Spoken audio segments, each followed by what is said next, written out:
Good morning, guys. Happy Monday. So I hope everybody is rested, relaxed, ready to get back to a Monday. So, yeah, next stop, Christmas. Let's see if we can get there. So, what I wanted to talk about this morning was something that was mentioned by long-haired Red Fox in an email she sent me yesterday.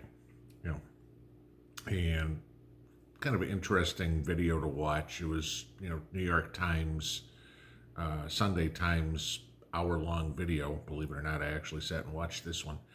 That was primarily targeted toward the European market to kind of tell them a little bit about what's going on in the United States. Of course, with the New York Times spin to it. So, just give you that.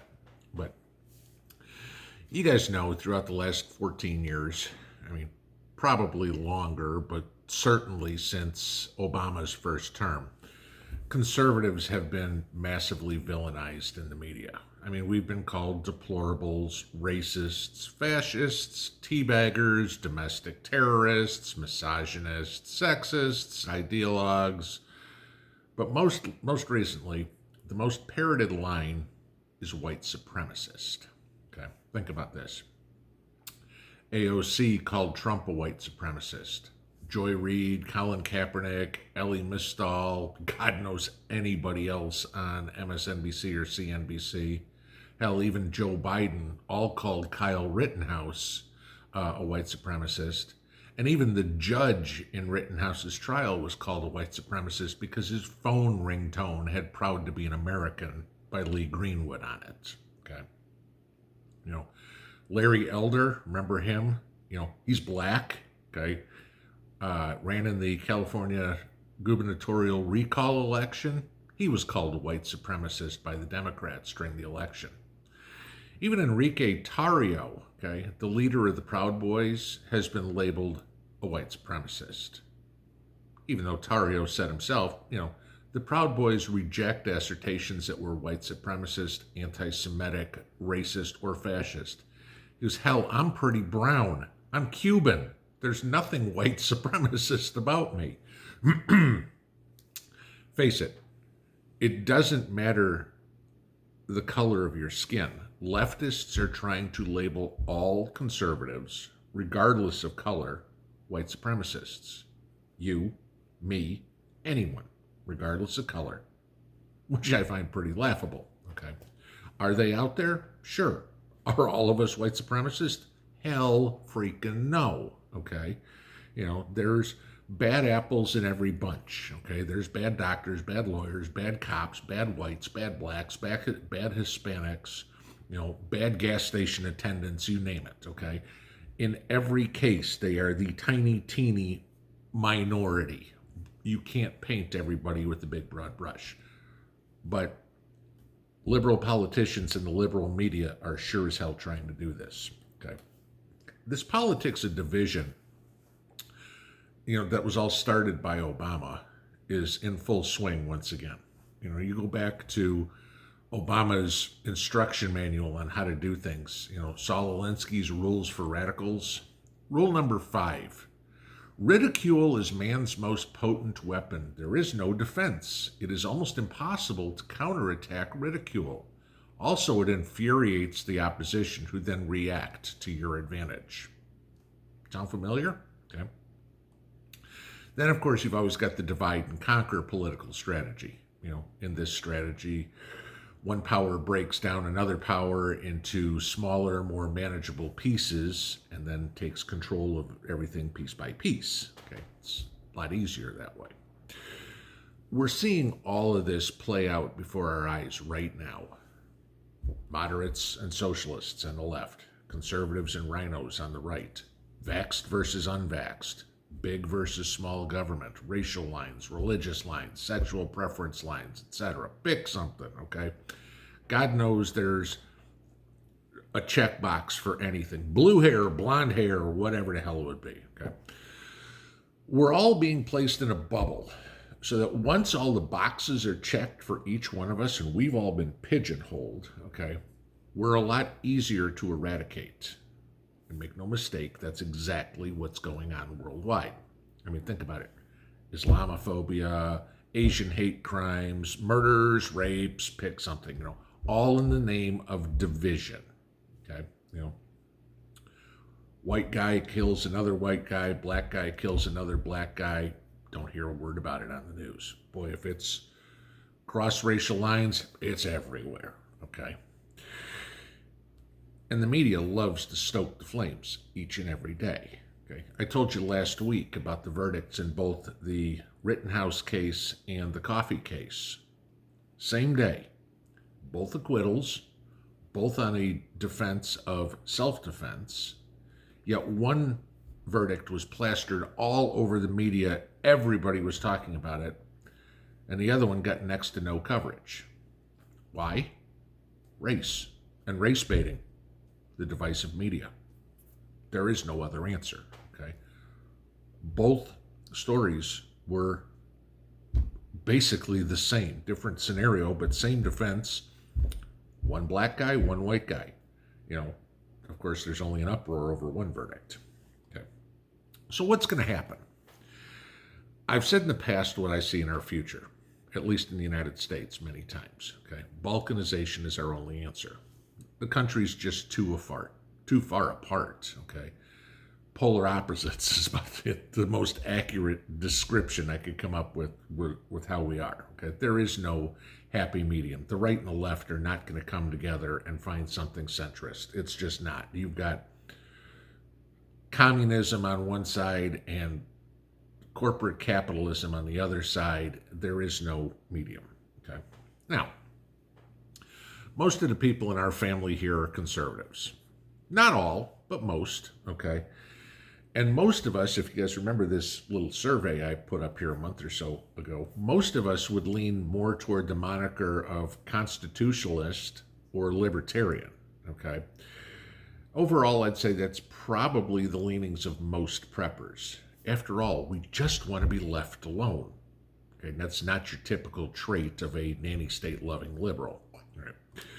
So that brings us to the eternal prepper question. What's the solution? Okay, balkanization sounds great, but how the hell can it be done? Okay.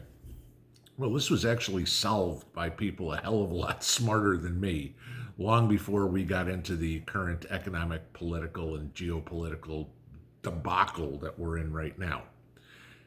Oh, and the solution has nothing to do with race. So, no, this is not white supremacy in action again, which is kind of what the New York Times was trying to portray in this piece I mentioned at the top.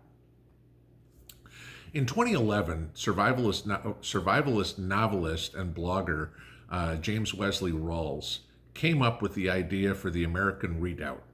Okay, the American Redoubt designated Idaho, Montana, Wyoming, and the eastern parts of Washington and Oregon, all a very strong conservative bloc, as a safe haven for conservative Christians. Okay, Rawls chose the area due to its low population density and lack of natural hazards. Okay, there weren't a lot of people there. The land was available at a decent price. It was workable, either by farming or by ranching. It was easily defensible.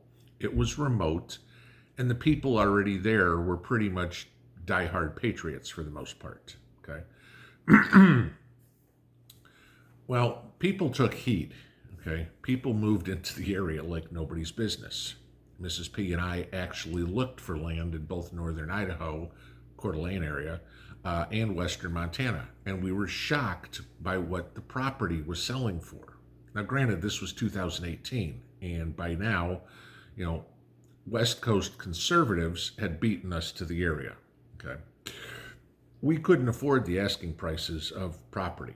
But the most telling thing was when our realtor told us about people having car windows smashed in if they had California plates on their car, because the people up in Idaho and Montana were sick of all the Californians coming in and basically destroying the local tight-knit community, okay? Understandably.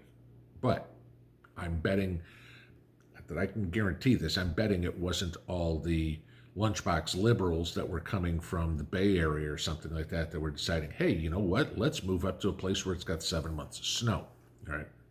Now, Granted, the California plates didn't affect us because we had Nevada plates on the car, but we both knew if there were a ton of Californians, even conservatives, moving up there, we weren't going to be able to compete to buy property. Okay, just because sell a house in California, a little shack built in the 60s, you get $750,000 for it, right?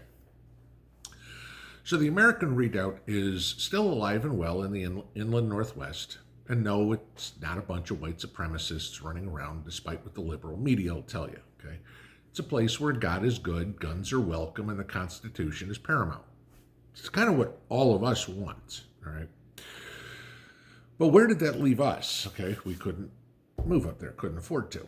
Well, about 2016, the Appalachian Redoubt came about.